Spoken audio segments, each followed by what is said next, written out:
पिछले क्लास हम लोग इलेक्ट्रिक फोर्स से स्टार्ट किए थे ना। Coulomb's law. हाँ, कूलम्ब्स लॉ। तो उसमें दो चार्ज पार्टिकल एक दूसरे पर फोर्स लगाता है, सेम अमाउंट का फोर्स लगाता है दोनों, और वो फोर्स आया था directly proportional to magnitude of charge and inversely proportional to a square of distance between them.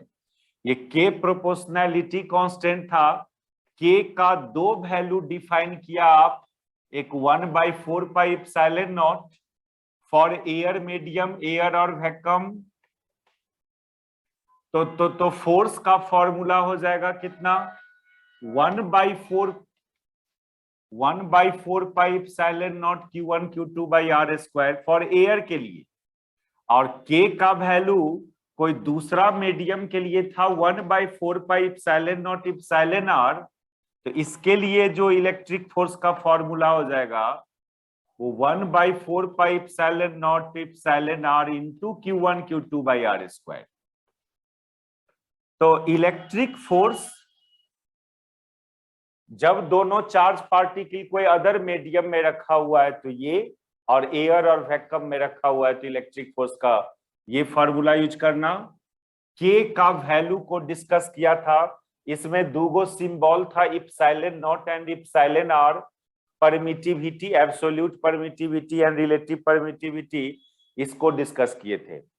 ये तो मैग्नीट्यूड फॉर्म में है, ये इलेक्ट्रिक फोर्स मैग्नीट्यूड फॉर्म में है। ये फोर्स वेक्टर क्वांटिटी होता है तो उसको वेक्टोरियली भी एक्सप्रेस करना चाहिए।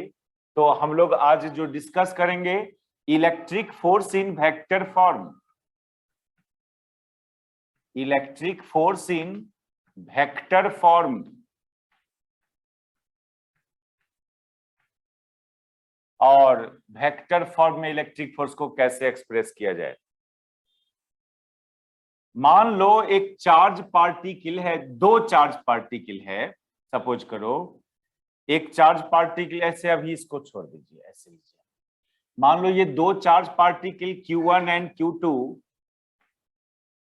दोनों पॉजिटिव नेचर का ही है, और Q1 और Q2 को ज्वाइन करके एक वेक्टर बनाओ, एक वेक्टर कंस्ट्रक्ट करो, वेक्टर आर। इससे पहले आर को डिस्टेंस के रूप में यूज करते थे हम लोग, दो चार्ज पार्टिकल के बीच का डिस्टेंस के रूप में। अभी हम एक पोजीशन वेक्टर कंस्ट्रक्ट कर रहे हैं इस दोनों को ज्वाइन करके, और इस वेक्टर का डायरेक्शन Q1 से Q2 की तरफ ले रहे हैं। तो ये आर हुआ क्या, आर को क्या रीड करोगे, आर को रीड करोगे position vector of Q2 with respect to Q1। ये Q2 का पोजीशन वेक्टर है Q1 के रिस्पेक्ट में, जिधर एरो गया उसका पोजीशन, और जहां से चला था एरो उसके रिस्पेक्ट में।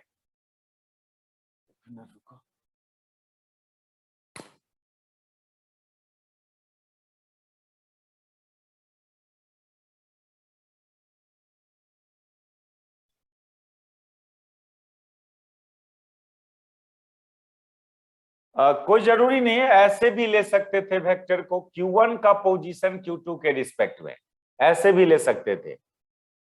और हम लोग देखा कि यदि ये दोनों चार्ज पॉजिटिव है तो ये दोनों एक दूसरे को रिपेल करेगा। Q1 Q2 पर इधर फोर्स लगाएगा जिसको F21 से डिनोट किया था, और Q2 Q1 पर इधर फोर्स लगाएगा जिसको F12 से डिनोट किया गया था। अब इस फोर्स को वेक्टोरियली लिखना चाहते हो आप, मान लो आप F21 वेक्टर, F इसको आप वेक्टर फॉर्म में लिखना चाहते हैं, तो देखिए मैग्नीट्यूड तो दोनों फोर्स का सेम होगा। ये तो कूलम्ब्स लॉ था, दोनों फोर्स का मैग्नीट्यूड सेम और इतना के बराबर। लेकिन वेक्टर फॉर्म में इस फोर्स को लिखने चलेंगे तो वेक्टर का क्या रूल, कि पहले उसका मैग्नीट्यूड लिख लिया जाए, फिर उसके डायरेक्शन से मल्टीप्लाई करना, मैग्नीट्यूड इनटू डायरेक्शन, ये वेक्टर को लिखने का स्टाइल है। तो आप देखिए F21 का डायरेक्शन पोजीशन वेक्टर आर के ही अलोंग है, जो डायरेक्शन इस पोजीशन वेक्टर का है वही डायरेक्शन F21 का है। तो यहां पर डायरेक्शन में क्या अटैच करोगे? R cap. R cap, R cap मतलब क्या? आर कैप को बोलेंगे unit vector, unit vector along vector R. Vector R के डायरेक्शन का यूनिट वेक्टर। ये यूनिट वेक्टर तो फिजिक्स की भाषा में आप अपनी भाषा में बोलोगे डायरेक्शन ऑफ वेक्टर आर। किसी वेक्टर के डायरेक्शन को यूनिट वेक्टर बोलते हैं और उसको ऐसे डिनोट किया जाता है कैप लगा के। वेक्टोरियली इसको यूनिट वेक्टर बोलेंगे, लेकिन अपने मन में क्या समझेंगे? अपने मन में समझेंगे direction of vector R. Vector R का डायरेक्शन, ये 11 में फर्स्ट चैप्टर, ये स्केलर एंड वेक्टर चैप्टर में यूनिट वेक्टर सब पढ़े होंगे। मैथमेटिक्स में भी वेक्टर था। वेक्टर का तो वेक्टर एक मैथमेटिक्स है, फिजिक्स को हैंडल करने का एक मैथ में। देखो फंक्शन, डिफरेंशिएशन, इंटीग्रेशन, यानी पूरा calculus, trigonometry and scalar and vector, इतना मैथमेटिक्स का तो फिजिक्स में खूब यूज होता है। और यूनिट वेक्टर का फॉर्मूला क्या होता है?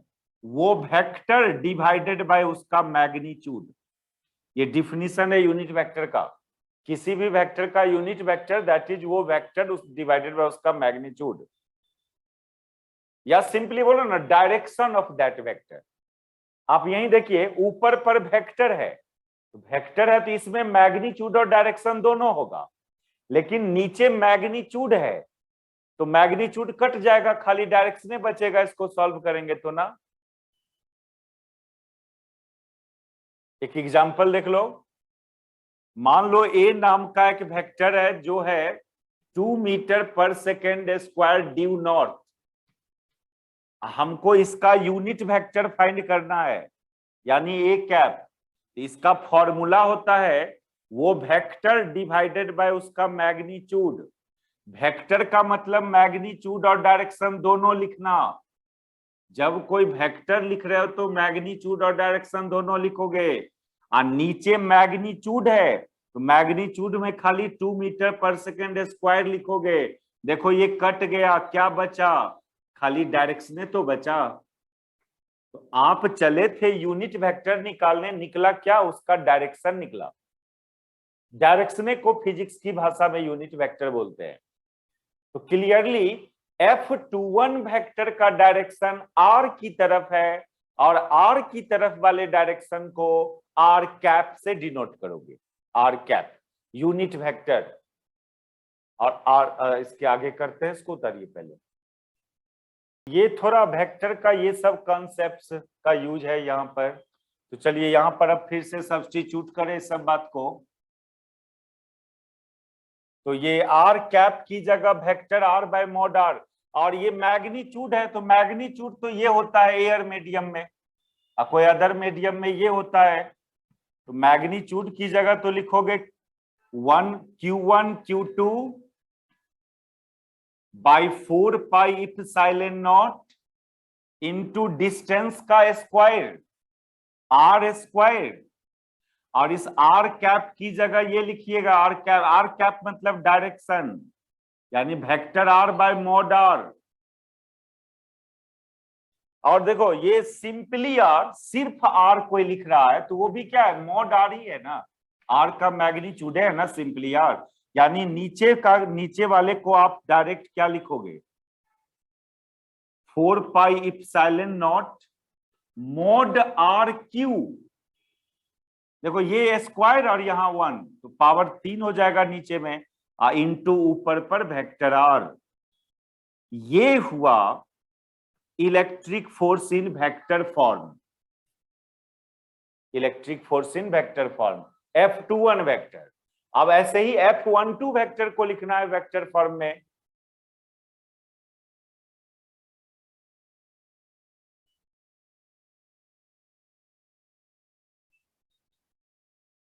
तो F12 वेक्टर लिखने चलोगे, फिर वही बात, उसका मैग्नीट्यूड लिख लोगे पहले, इनटू उसका डायरेक्शन। और डायरेक्शन में देखिए, इस वेक्टर का डायरेक्शन आर के ऑपोजिट डायरेक्शन में है, और आर का डायरेक्शन को डिनोट करते हो किससे? आर कैप से।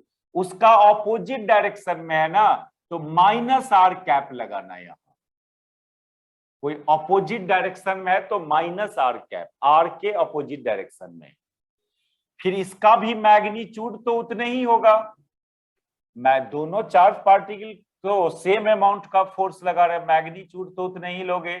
यहां मॉड आर क्यू, और इस माइनस आर कैप मतलब कितना?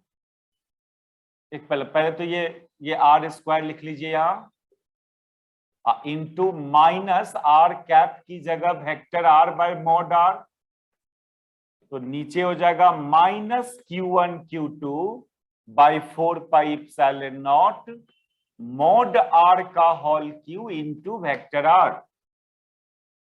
ये हुआ F12 ये वेक्टर इंटर ये force in vector form F12। तो इलेक्ट्रिक फोर्स को वेक्टर फॉर्म में। अब एक दूसरा स्टाइल देखो, दूसरा तरीका एक तो यहां पर ये क्या किया, Q2 का पोजीशन मान लिया Q1 के रिस्पेक्ट में वेक्टर आर, लेकिन एक दूसरा एक क्या पैटर्न है यहां पर, मिटाते हैं इसको ना। अब ये सिचुएशन देखिए, सपोज करो एक कोऑर्डिनेट सिस्टम है और हमारा चार्ज पार्टिकल यहां है Q1 Q2, ऐसे है, ये ओरिजिन है XY एक्सिस, और इस चार्ज पार्टिकल का पोजीशन वेक्टर मान लो R1 ओरिजिन के रिस्पेक्ट में, और इस चार्ज पार्टिकल का position vector R2 with respect to origin. ये R1 R2 को क्या बोलोगे? R1 R2 are the position vector,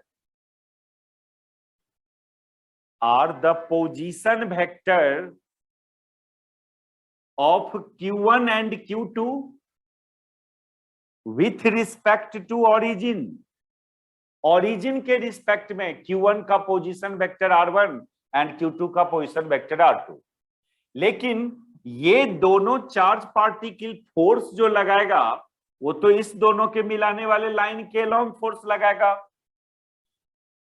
ये तो प्रॉपर्टी था इलेक्ट्रिक फोर्स का, मान लीजिए दोनों चार्ज पॉजिटिव है तो ये इस पर इधर फोर्स लगाएगा, ये होगा F21, और ये इस पर इधर फोर्स लगाएगा, ये F12 होगा।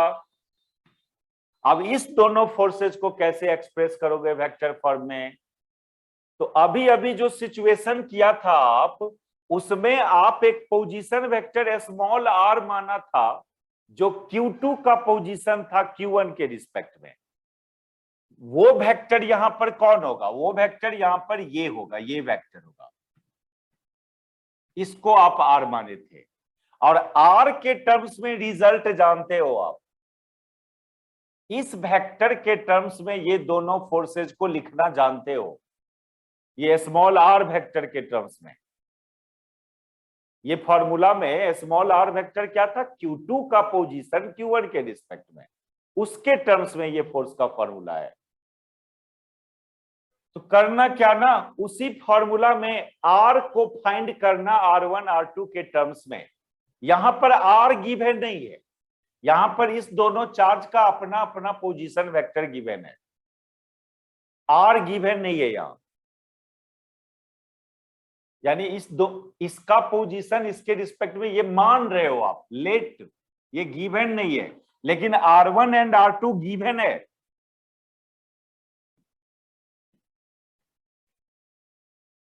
तो करना क्या पड़ेगा ना आपको, ये पोजीशन वेक्टर फाइंड करना होगा R1 और R2 के टर्म्स में। वो कैसे निकलेगा? तो देखो, ऐसा एक्चुअली एक ये था पोजीशन वेक्टर R1 Q1 का, और ये था पोजीशन वेक्टर R2 Q2 का ओरिजिन के रिस्पेक्ट में, और ये वेक्टर माने हो आप कौन? R, इसको R माने हो। तो ट्रिएंगल लॉ होता है एक वेक्टर एडिशन में, ट्रिएंगल लॉ एक लॉ था या पैरेललोग्राम लॉ। उसमें यदि 3 वेक्टर एक ट्रिएंगल बना रहा हो तो कोई 2 का सम एक तीसरा के बराबर होगा। किस 2 का सम किस तीसरा के बराबर होगा? तो देखा जाता है कि कौन 2 वेक्टर का सेंस सेम है। यहां पर R1 और R का सेंस सेम है, दोनों जा रहा है क्लॉकवाइज सेंस में, जबकि ये R2 जा रहा है एंटी क्लॉकवाइज सेंस में। तो जिस 2 वेक्टर का सेंस सेम हो उसका उसका रिजल्टेंट वो तीसरा के बराबर होता है। यानी from triangle law of vector addition, triangle law of vector addition, यहां पर R1 प्लस R बराबर R2 करोगे। अब अदर कोई काम करोगे तो गलत हो जाएगा। जो 2 वेक्टर एक ही ऑर्डर में हो, दोनों मान लो क्लॉकवाइज में है या दोनों एंटी, तो उसको जोड़ना और तीसरा के बराबर करना। यानी ये हो जाएगा vector R1 plus R, vector R1 plus R equal to R2। तो क्लियरली यहां से किसका वैल्यू निकल जा रहा है? R का वैल्यू निकल जाएगा। R का वैल्यू R2 माइनस R1 आया। उतारिए थी सब बात।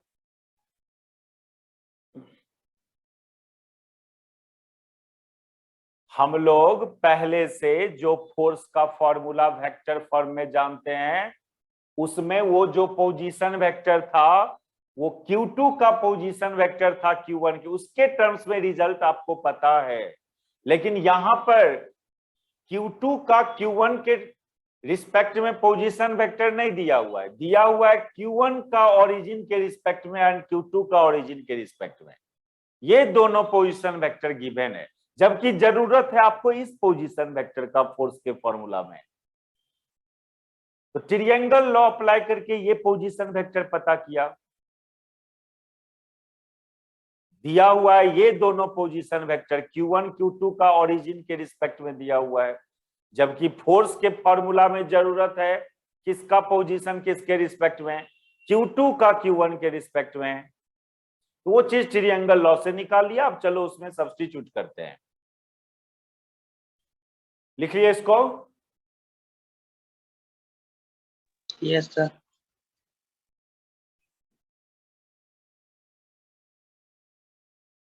तो अब उस फॉर्मूला को याद कीजिए आप। क्या था? F21 का क्या फॉर्मूला लिखा था? Q1 Q2 by 4 pi epsilon not mod RQ into vector R, ये था। तो अब R की जगह सब्स्टिट्यूट कर देना। R की जगह सब्स्टिट्यूट करोगे R2 माइनस R1, यहां पर 4 pi epsilon not mod RQ, that is mod R2 minus R1 का होल क्यूब। ये हुआ यहां पर electric force in vector form. Similarly F12 vector निकालोगे तो minus Q1 Q2 by 4 pi epsilon not R2 minus R1 by mod R2 minus R1 का whole cube. तो देखिए क्या सब हुआ। इसमें ध्यान रखना, ये R क्या है? ये वेक्टर R क्या? ये position vector of Q2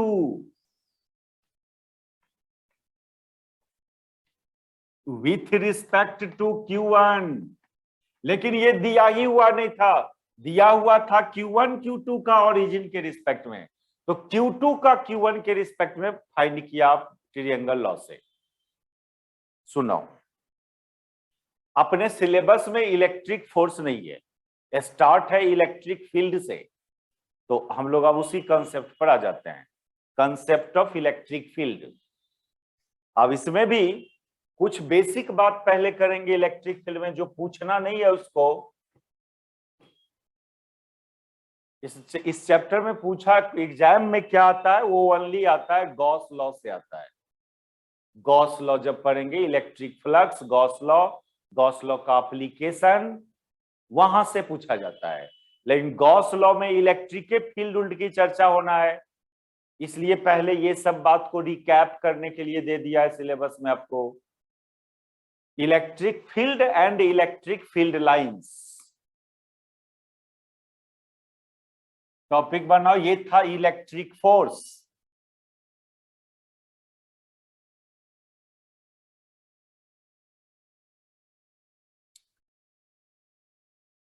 topic बनाइए इलेक्ट्रिक फील्ड।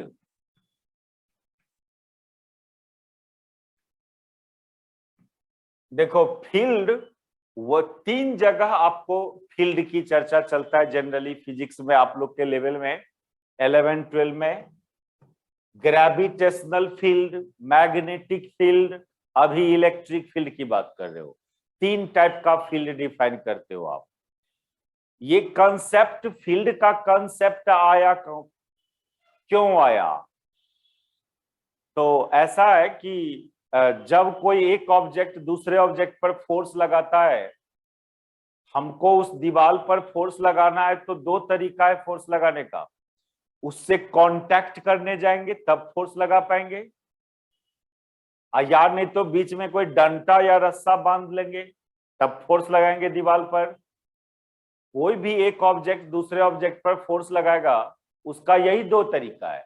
या तो कांटेक्ट में आइए दोनों तब फोर्स लगा पाइएगा, या नहीं तो बीच में कोई मीडियम ले आओ, डंडा या रस्सा ऐसा कुछ, तब फोर्स लगा पाओगे।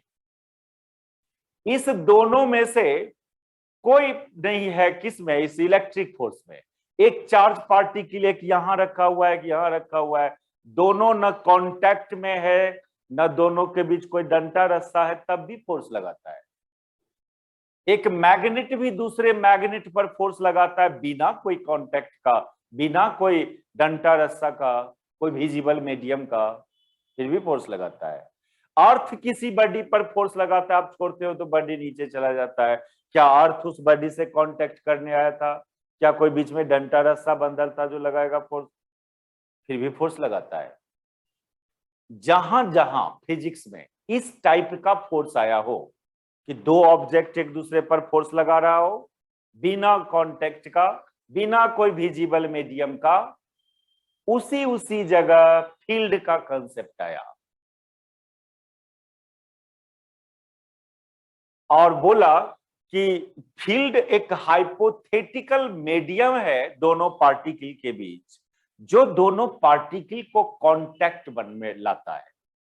हाइपोथेटिकल कांटेक्ट, उसको इनडायरेक्ट कांटेक्ट भी बोलते हैं। देखो कांटेक्ट में तो आना पड़ेगा या कोई मीडियम लाना पड़ेगा तब ये फोर्स लगाओगे। तो Q1 Q2 पर फोर्स लगाया बिना कोई कांटेक्ट का, बिना कोई मीडियम का, Q2 Q1 पर लगाया, ये सब तभी संभव है जब उस दोनों के बीच में एक हाइपोथेटिकल इनविजिबल मीडियम इमेजिन किया जाए। या तो कांटेक्ट में आना पड़ता या कोई मीडियम लाना पड़ता। डंडा रस्सा एक मीडियम की तरह बिहेव करता है, एक विजिबल मीडियम की तरह बिहेव करता है, एक रियल मीडियम की तरह बिहेव करता है डंडा रस्सा। लेकिन 2 चार्ज पार्टिकल के बीच में आप एक इनविजिबल मीडियम इमेजिन करें, हाइपोथेटिकल मीडियम इमेजिन करें, उसी हाइपोथेटिकल मीडियम के थ्रू ये दोनों चार्ज पार्टिकल एक दूसरे पर फोर्स लगाएगा। तो electric field is a hypothetical medium. Electric field is a hypothetical invisible medium between 2 charged particles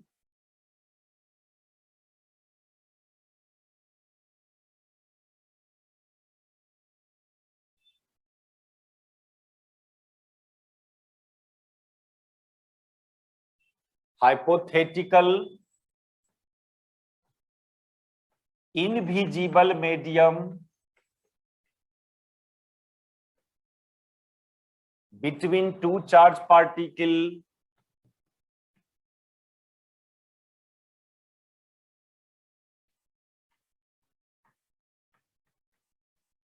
through which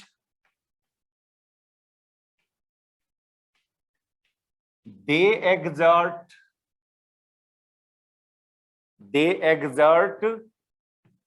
electric force on each other.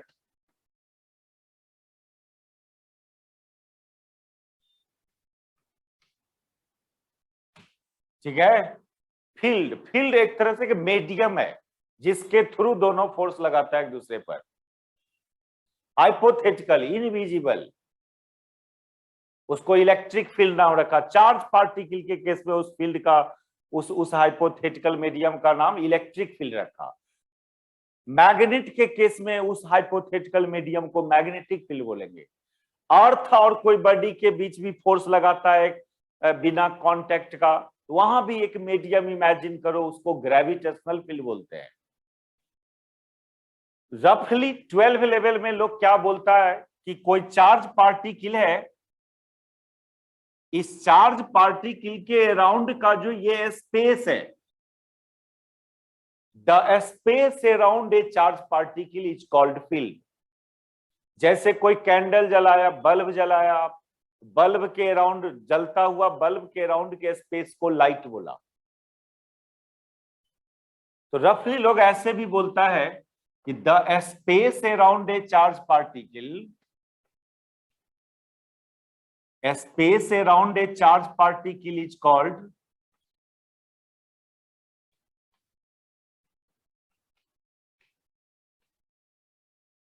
electric field। कोई charge particle है, इसके अराउंड का जो स्पेस होगा उसको इलेक्ट्रिक फील्ड बोलेंगे। और उस इलेक्ट्रिक फील्ड में कोई दूसरा चार्ज को लाओगे, कोई दूसरा चार्ज को लाओगे तो ये फील्ड उस पर फोर्स लगाएगा। अभी तक बोलते थे ये चार्ज लगाएगा उस चार्ज पर फोर्स, नहीं, वो चार्ज जब लाओगे इस फील्ड के अंदर तो ये फील्ड लगाता है उस चार्ज पर फोर्स, लेकिन नाम आता है इसका कि ये चार्ज लगाया। हम लोग बोलते तो है Q1 लगाया Q2 पर फोर्स, Q2 लगाया क्यों, ये ऐसा बात नहीं है। Q1 Q2 पर फोर्स नहीं लगाता है, Q1 के द्वारा प्रोड्यूस्ड फील्ड है जो फील्ड Q2 पर फोर्स लगाता है। सिमिलरली Q2 Q1 पर नहीं लगाता है, Q2 के द्वारा एक प्रोड्यूस्ड इलेक्ट्रिक फील्ड है उसके अराउंड, वो इलेक्ट्रिक फील्ड Q1 पर फोर्स लगाता है। लेकिन रफली लोग बोल देता है Q1 लगाया Q2 पर, Q2 लगा। जैसे अब मान लो किसी को गोली मार दिया, मेरा चेला लोग मार दिया गोली, तो नाम मेरा ही आता, हमारा फील्ड, हम अपना फील्ड क्रिएट किए हुए हैं, मेरा एरिया है, मेरे एरिया में कोई आएगा वो मारा जाएगा। हम तो नहीं मारने गए, मेरा चेला लोग मारा, लेकिन नाम मेरा आता है। ये भी होता है कि फोर्स लगाता, ये चार्ज किसी चार्ज पर, ये इस चार्ज के द्वारा जो ये प्रोड्यूस्ड इलेक्ट्रिक फील्ड है वो फोर्स लगाएगा दूसरे चार्ज पर। If an another charge, if an another charge is brought into the field,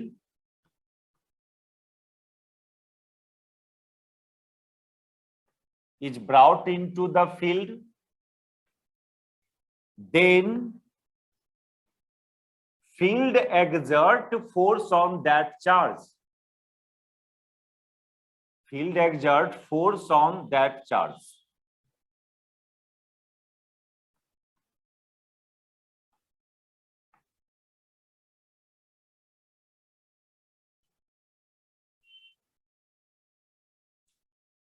मान लो एक चार्ज हम लोग लाते हैं, यहाँ पर Q नाम का एक चार्ज लाया, सपोज करो Q नाम का स्मॉल q, तो ये चार्ज पर नहीं, ये फील्ड इस चार्ज पर फोर्स लगाएगा। तो अब सुनिए, इस चार्ज को सोर्स चार्ज बोलते हैं। इस फील्ड का सोर्स कौन था, ये चार्ज।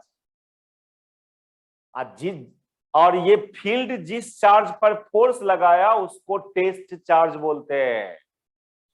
जो चार्ज फील्ड प्रोड्यूस किया, यानी ये, इसको सोर्स चार्ज नाम दिया जाता है। उस फील्ड को जो चार्ज एक्सपीरियंस करेगा उसको टेस्ट चार्ज बोलते हैं। यहां पर कैपिटल Q को सोर्स चार्ज और इसको टेस्ट चार्ज।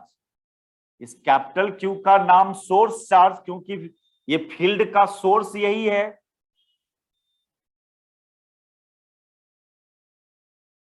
सोर्स चार्ज, और ये चार्ज उस फील्ड को एक्सपीरियंस किया, इसको बोला जाता है टेस्ट चार्ज।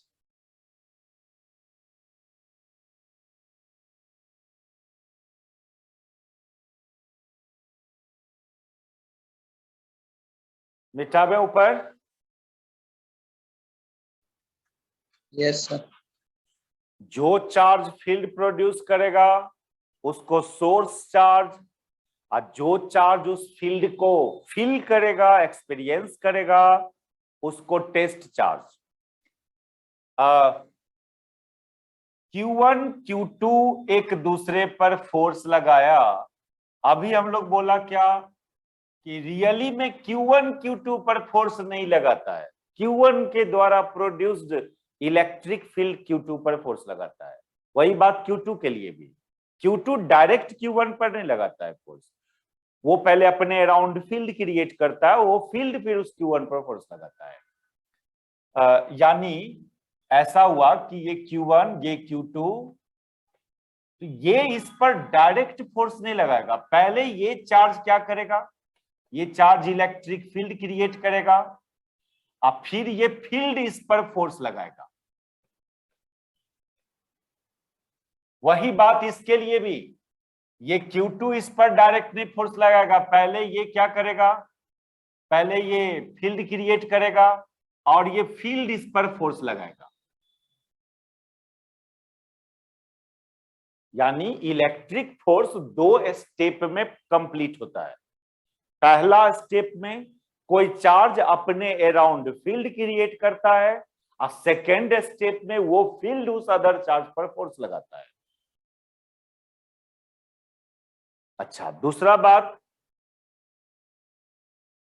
Q1 के पोजीशन पर ओनली Q2 का फील्ड होगा, और Q2 के पोजीशन पर ओनली Q1 का फील्ड होगा। लेकिन अदर कोई पोजीशन इमेजिन करते हो तो वहां पर Q2 का फील्ड होगा, Q1 का भी फील्ड होगा। यदि कोई दो चार्ज रखा हुआ है अगल बगल में, कोई भी चार्ज के अपना पोजीशन पर उसका अपना फील्ड नहीं होता है। कोई चार्ज अपने ही पोजीशन पर फील्ड क्रिएट नहीं करता है, अपने अगल बगल क्रिएट करेगा, लेकिन अपने जहां रखा हुआ है वहां पर उसका कोई फील्ड नहीं होता है। वहां पर कोई दूसरा चार्ज का फील्ड हो सकता है, लेकिन उसका अपना फील्ड वहां नहीं होगा। इसको पहले सेंटेंस में ऐसे लिखो, ए charge can not create field, A charge can not create field at its on position. अपना, ऑन मतलब अपना, यानी कोई चार्ज अपने पोजीशन पर फील्ड क्रिएट नहीं करेगा। It create field around us. It create field around us, वो अपने चारों तरफ फील्ड क्रिएट करेगा, लेकिन अपने ही पोजीशन पर फील्ड क्रिएट नहीं करेगा।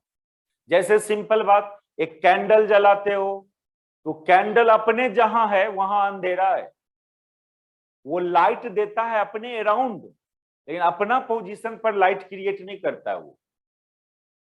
सिमिलर बात, कोई चार्ज पार्टिकल अपने ही पोजीशन पर फील्ड क्रिएट नहीं करेगा, अपने अगल बगल के पॉइंट पर फील्ड क्रिएट करेगा, लेकिन अपने जहां रखा हुआ है वहां पर फील्ड नहीं होगा उसका। मतलब ये Q1 Q2 केस में बात करते हो यदि, तो Q1 के पोजीशन पर Q2 का फील्ड होगा, Q1 का अपना नहीं होगा, और Q2 के पोजीशन पर Q1 का होगा, Q2 का नहीं होगा। लेकिन कोई दूसरा पोजीशन इमेजिन करेंगे तो वहां पर दोनों का फील्ड होगा, Q1 Q2 दोनों का। That is at the position of Q1, at the position of Q1, field is due to only, field is due to only of Q2, and at the position of Q2,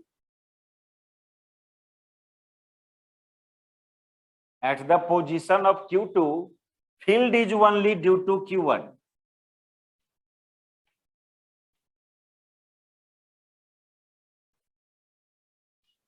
लेकिन अब कोई दूसरा position को imagine किया जाए तो वहां पर दोनों चार्ज का अपना अपना फील्ड होगा कोई अदर पोजीशन पर, but at any other position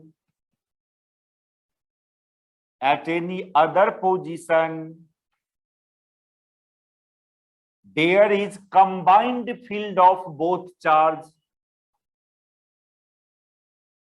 There is combined field of both charge.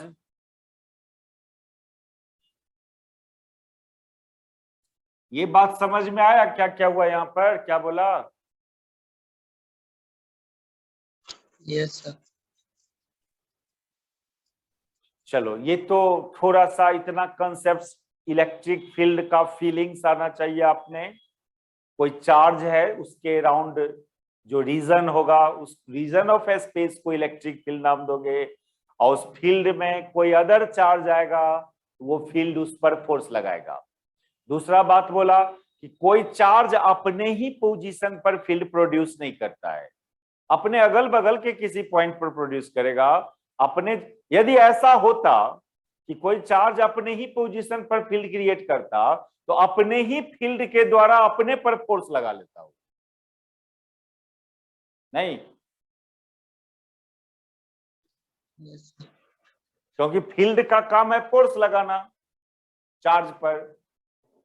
यदि Q1 के द्वारा Q1 मान लीजिए ये चार्ज नहीं है, चलो Q1 है खाली, ये क्यों नहीं हट जा रहा है यहां से? ये चार्ज अपना फील्ड प्रोड्यूस कर, मान लीजिए यहां पर भी फील्ड, अगल बगल तो फील्ड प्रोड्यूस करबे करेगा, ये अपने पोजीशन पर भी मान लो फील्ड प्रोड्यूस किया, तो वो फील्ड इस चार्ज पर फोर्स लगा देगा, फिर ये चार्ज मूव कर जाएगा, यहां नहीं रहेगा। तो कभी कभी ऐसे भी लोग बोलता है कि ए charge particle can not influence by its own field.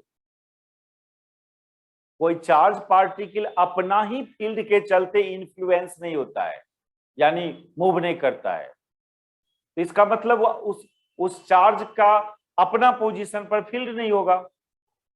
चलो देखो, इलेक्ट्रिक फील्ड एक नाउन है, ग्रामेटिकली बात करें तो कोई रीजन का नाम है, ऐसा रीजन का जहां कोई चार्ज रखा हुआ हो। मान लो रूम के अंदर एक चार्ज पार्टिकल रखा हुआ है, इस रूम का जो रीजन ऑफ स्पेस हुआ, इस रूम के अंदर के स्पेस को फील्ड बोलेंगे, ये एक नाउन हुआ। अब इसका कौन चीज को न्यूमेरिकली एक्सप्रेस करने जाओगे आप? मैंने मेजर के कौन चीज को मेजर करें? इस फील्ड का, इलेक्ट्रिक फील्ड का क्या मेजर करोगे? ऐसे बोलोगे इस पॉइंट पर कितना इलेक्ट्रिक फील्ड है, इस पॉइंट पर कितना इलेक्ट्रिक फील्ड है। मान लो रूम के अंदर इलेक्ट्रिक फील्ड है, तो क्लियरली आप चार्ज पार्टिकल रखोगे कहीं कहीं तो उस पर फोर्स लगेगा। हो सकता है अलग अलग जगह चार्ज को रखने पर अलग अलग अमाउंट का फोर्स लगा हो, तो लोग बोलेगा कि इस रूम के अलग अलग पॉइंट पर अलग अलग अमाउंट का इलेक्ट्रिक फील्ड है, क्योंकि फोर्स अलग अलग अमाउंट का आ रहा है।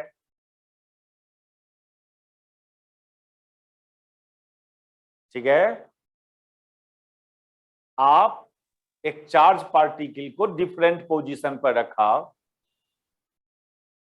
तो फोर्स डिफरेंट अमाउंट का लग रहा है, तो बोलेंगे कि डिफरेंट पोजीशन पर इलेक्ट्रिक फील्ड डिफरेंट है। ये गलत बात। ठीक है, अलग अलग जगह आप चार्ज को रखा तो अलग अलग अमाउंट का फोर्स आया, तो ये मत बोलना कि अलग अलग जगह अलग अलग इलेक्ट्रिक फील्ड है, ये मत बोलना अलग अलग जगह इलेक्ट्रिक फील्ड का इंटेंसिटी अलग है, इलेक्ट्रिक फील्ड अलग नहीं बोलना है।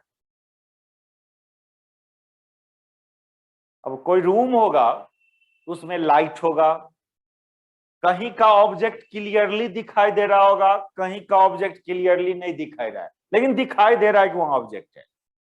तो वहां का भी ऑब्जेक्ट देख रहे हो, वहां का भी ऑब्जेक्ट देख रहे हो, इसका मतलब लाइट दोनों जगह है, तब ये देख रहे हो।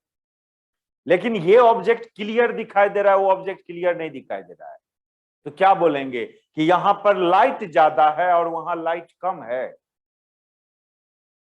लाइट ज्यादा कम नहीं बोलना है, बोलना है यहां लाइट का इंटेंसिटी ज्यादा है, वहां लाइट का इंटेंसिटी कम है। लाइट ज्यादा कम नहीं बोलना है। रफली यूजुअली लोग बोल देता है यहां कम लाइट है वहां ज्यादा लाइट है, लेकिन सही बात यही है, लाइट ज्यादा कम रीड नहीं करोगे, लाइट का इंटेंसिटी ज्यादा कम रीड करोगे। वही बात फील्ड में भी, कहीं पर ज्यादा फोर्स लगा चार्ज को रखने से, कहीं कम फोर्स लगा, तो ये मत बोलना है कि वहां पर फील्ड ज्यादा है यहाँ फील्ड कम है, बोलेंगे फील्ड का इंटेंसिटी ज्यादा है कम है।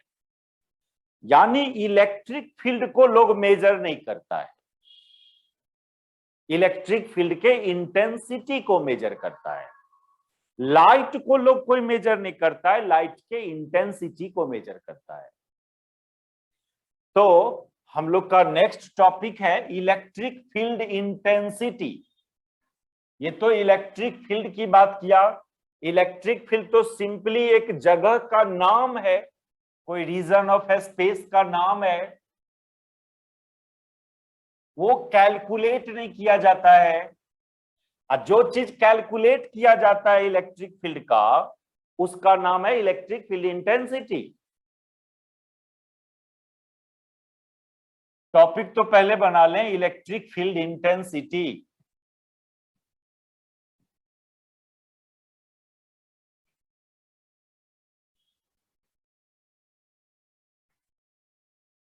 तो ऐसा है ना कि the measurable quantity of electric field,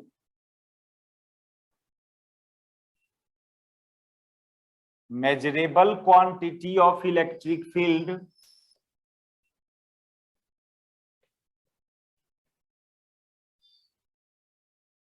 is called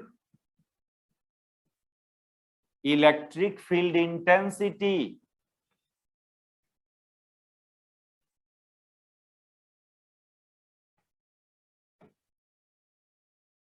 ऐसा चीज जिसको न्यूमेरिकली एक्सप्रेस कर सको आप, उसको electric field intensity.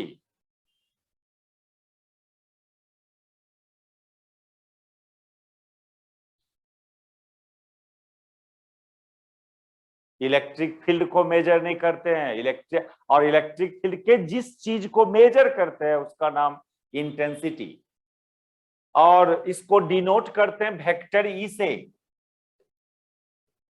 It is denoted by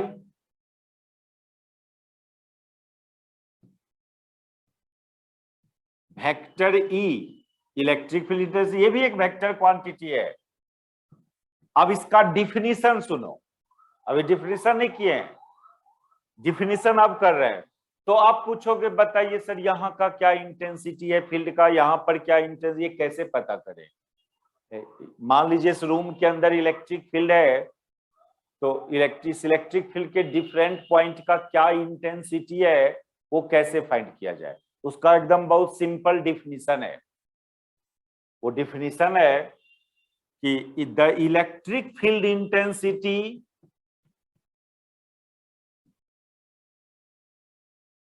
electric field intensity at a point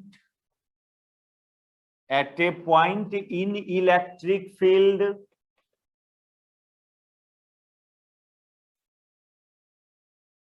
will be equal to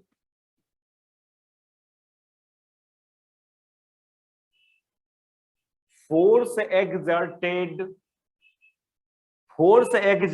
on unit positive charge,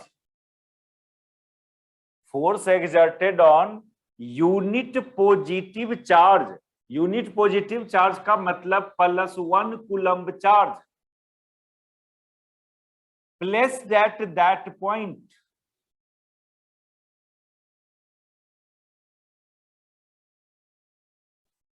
देखिए क्या नहीं बोला यहाँ पर, आपको जिस पॉइंट पर इंटेंसिटी निकालना है वहां पर एक +1 कूलम का चार्ज रख लेना, उस पर जितना फोर्स लगेगा वही वहां का इंटेंसिटी हो जाएगा।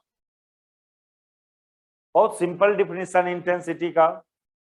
जिस पॉइंट का इंटेंसिटी टेस्ट करना हो आपको, आप उस पॉइंट पर एक +1 कूलम चार्ज रख दोगे और देखोगे उस पर फोर्स कितना लगा, वही फोर्स वहां का इंटेंसिटी हो जाता है।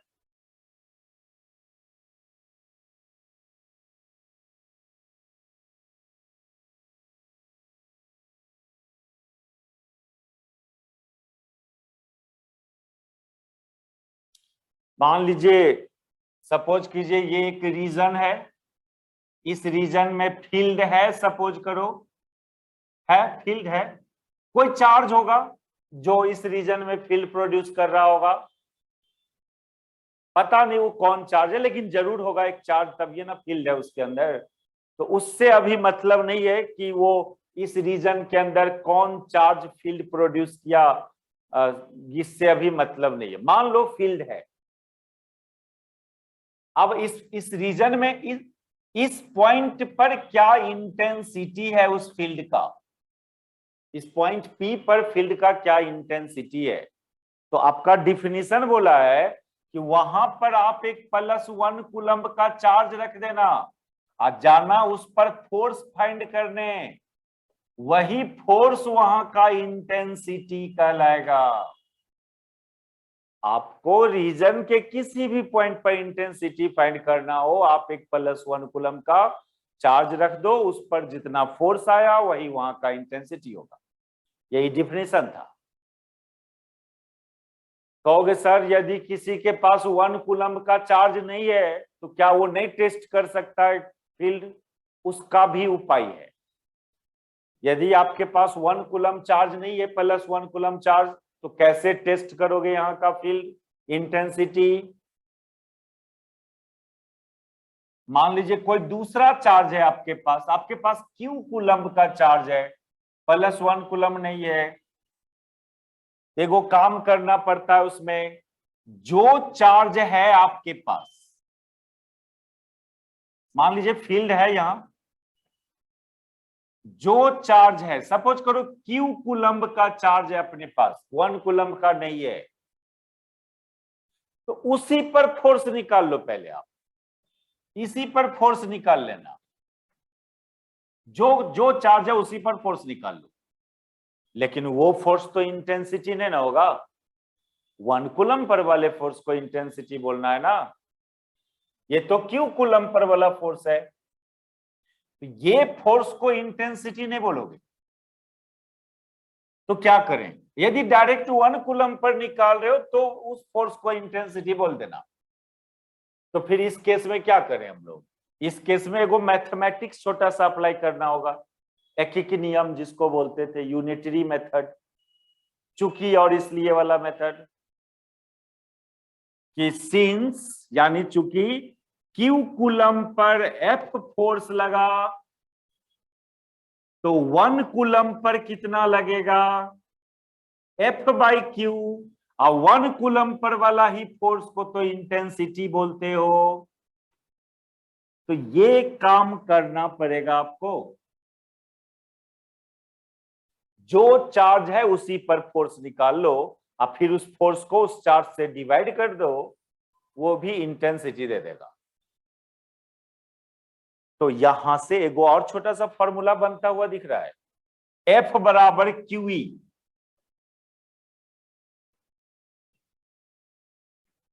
देखिए दोनों नौबत आता है, कभी कभी कभी कभी किसी पॉइंट पर क्या इंटेंसिटी है, तो उस पॉइंट पर एक चार्ज रख के फोर्स निकालेंगे, फोर्स को चार्ज से डिवाइड करेंगे तो वहां का इंटेंसिटी आ जाएगा। लेकिन कोई पॉइंट पर मान लो इंटेंसिटी पता है पहले से, तो कोई चार्ज रखने जाएंगे तो कितना फोर्स लगेगा उस पर, तो फिर इंटेंसिटी को चार्ज से गुना करना होगा, तो उस पर का फोर्स निकलेगा। यदि फोर्स फाइंड करना है कोई चार्ज पर कहीं रखने से, तो वहां का इंटेंसिटी से उस चार्ज को गुना कर दोगे, या इंटेंसिटी निकालना है तो उस चार्ज पर के फोर्स को उस चार्ज से डिवाइड कर दोगे। जैसा जब नौबत आता है, इंटेंसिटी निकालना है तो फोर्स में चार्ज से डिवाइड करो, फोर्स निकालना है तो इंटेंसिटी में चार्ज से मल्टीप्लाई करो। और क्लियरली एक बात और, ये सब वेक्टर का बहुत तो खूब यूज है, तो हम पहले से भी बार बार बोल रहे हैं। फोर्स बराबर चार्ज गुने इलेक्ट्रिक फील्ड है। अब डायरेक्शन की बात करें, देखिए फील्ड का डायरेक्शन किधर, 1 कूलम पर जो फोर्स लगा उधरे हुआ, जो फोर्स का डायरेक्शन वही फील्ड का। किस पर का फोर्स, 1 कूलम पर वाला फोर्स, प्लस 1 कूलम पर जिधर फोर्स लगा और जितना फोर्स लगा वही फील्ड भी होगा।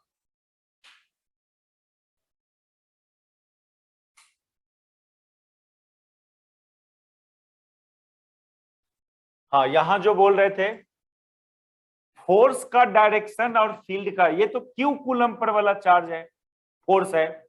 इसमें डायरेक्शन का क्या खेला है, फोर्स का डायरेक्शन फील्ड के डायरेक्शन के ही तरफ होगा जब आपका ये चार्ज पॉजिटिव चार्ज हो,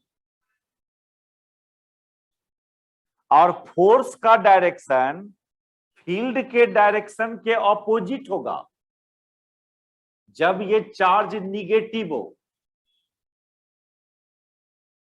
यानी कोई इलेक्ट्रिक फील्ड पॉजिटिव चार्ज पर अपने ही तरफ फोर्स लगाएगा और कोई निगेटिव चार्ज पर अपने से ऑपोजिट फोर्स लगाएगा। हम फिगर से इस बात को बता दे रहे हैं, इस डायरेक्शन को समझा दे रहे हैं। पहले ये सब आप बेंच उतारो। देखो ऐसा है, मान लीजिए ना कि इलेक्ट्रिक फील्ड इस दिशा में है, सपोज करो इस दिशा में इलेक्ट्रिक फील्ड है। अब इसमें एक पॉजिटिव चार्ज यदि रखते हो, इस पॉजिटिव चार्ज पर फील्ड के ही तरफ फोर्स लगता है, लेकिन यदि कोई निगेटिव चार्ज रखोगे तो फोर्स उसके ऑपोजिट लगता है, फील्ड के ऑपोजिट लगता है। यही बात यहां पर बोल रहा था। बहुत यूज है इस सब बात का, डायरेक्शन का, फोर्स का डायरेक्शन फील्ड की तरफ कब, जब चार्ज पॉजिटिव, फोर्स का डायरेक्शन फील्ड के ऑपोजिट जब चार्ज निगेटिव। ये इलेक्ट्रिक फील्ड को डिफाइन का, इंटेंसिटी का डिफिनीशन कैसे मेजर करेंगे, यूनिट क्या होगा इलेक्ट्रिक फील्ड का, यूनिट ऑफ इलेक्ट्रिक फील्ड।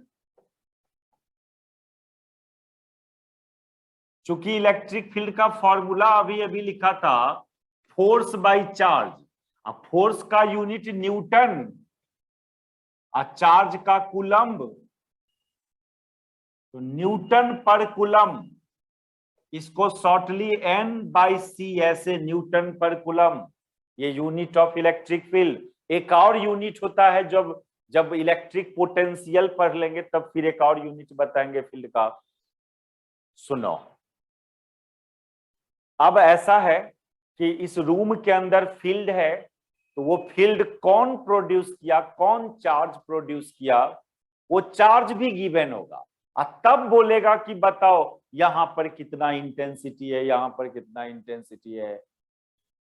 अब सोर्स चार्ज दे देगा, जो चार्ज उस रूम में फील्ड प्रोड्यूस किया था वो चार्ज दे देगा, तब बोलेगा कि अब बताइए कि यहां से कुछ दूरी पर यहां पर कितना इंटेंसिटी है। तो अपना टॉपिक है अब यहां पर expression for electric field intensity due to an isolated point charge.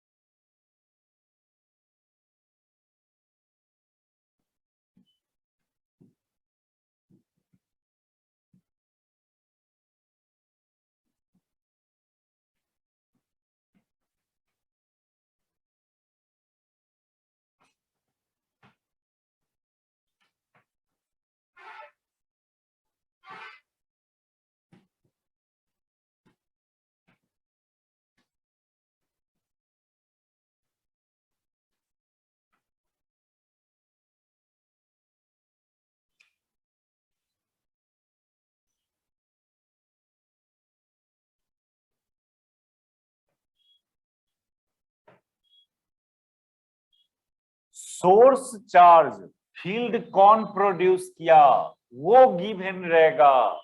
अब बोलेगा कि कहीं पर क्या कितना इंटेंसिटी है ये फाइंड कीजिए। तो अभी वो सोर्स चार्ज कौन है, isolated positive isolated point charge है, ये है वो सोर्स चार्ज।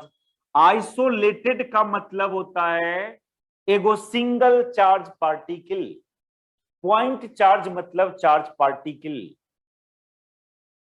और आइसोलेटेड मतलब उसके अगल बगल में और कोई चार्ज उर्ज नहीं है, वो अकेले है। इसका मीनिंग आइसोलेटेड, ये अकेले है बस।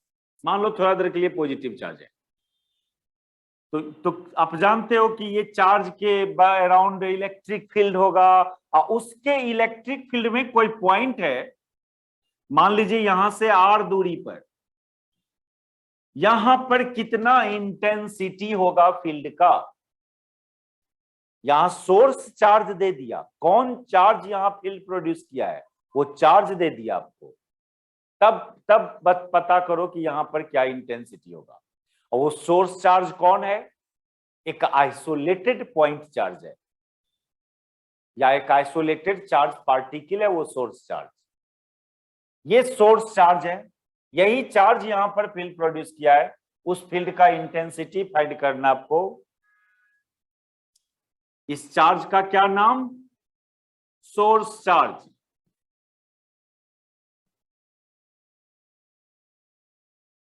और जहां ये रखा हुआ है उस पॉइंट का नाम सोर्स पॉइंट।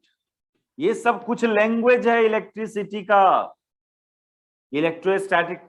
उस चार्ज का नाम सोर्स चार्ज, और जहां रखा हुआ है वो उसको सोर्स पॉइंट। अच्छा, और जहां पर इंटेंसिटी कैलकुलेट करना है उस पॉइंट को फील्ड पॉइंट, इस पोजीशन को फील्ड या पॉइंट को फील्ड पॉइंट।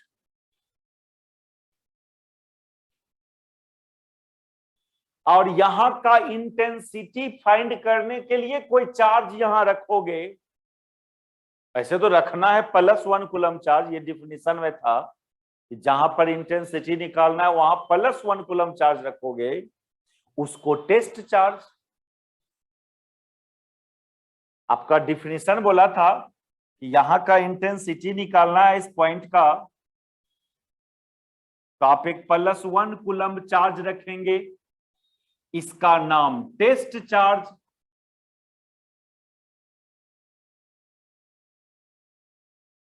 अब बताओ, कूलम्स लॉ अप्लाई करो, यहां दो चार्ज पार्टिकल हुआ Q1 Q2, ये इस पर फोर्स लगाएगा इस डायरेक्शन में, और यही फोर्स को इंटेंसिटी बोलना है अकॉर्डिंग टू डिफिनीशन। +1, जहां भी इंटेंसिटी निकालना है वहां पर एक +1 कूलम का चार्ज रख लिया, उस +1 कूलम के चार्ज पर जा रहे हैं फोर्स फाइंड करने, वही फोर्स वहां का इंटेंसिटी होगा। ये तो कूलम्स लॉ से निकाल लोगे फोर्स। कूलम्स लॉ में Q1 Q2 बाई 4πε0 इंटू ये डिस्टेंस स्क्वायर, यानी इस फोर्स का जो मैग्नीट्यूड होगा वही इस इलेक्ट्रिक फील्डों का मैग्नीट्यूड होगा। और according to Coulomb's law, magnitude of this force is equal to Q1 Q2, Q1 की जगह Q, Q2 की जगह 1/4πε0 डिस्टेंस स्क्वायर, यानी E बराबर आया Q/4πε0r²। ये आया expression for electric field due to an isolated point charge. करते हैं इसको नेक्स्ट क्लास में, सबको हम लोग और आगे बढ़ाते हैं। अभी तक तो 12वें लेवल में है, अभी कुछ नया बात ग्रेजुएशन का नहीं आया है।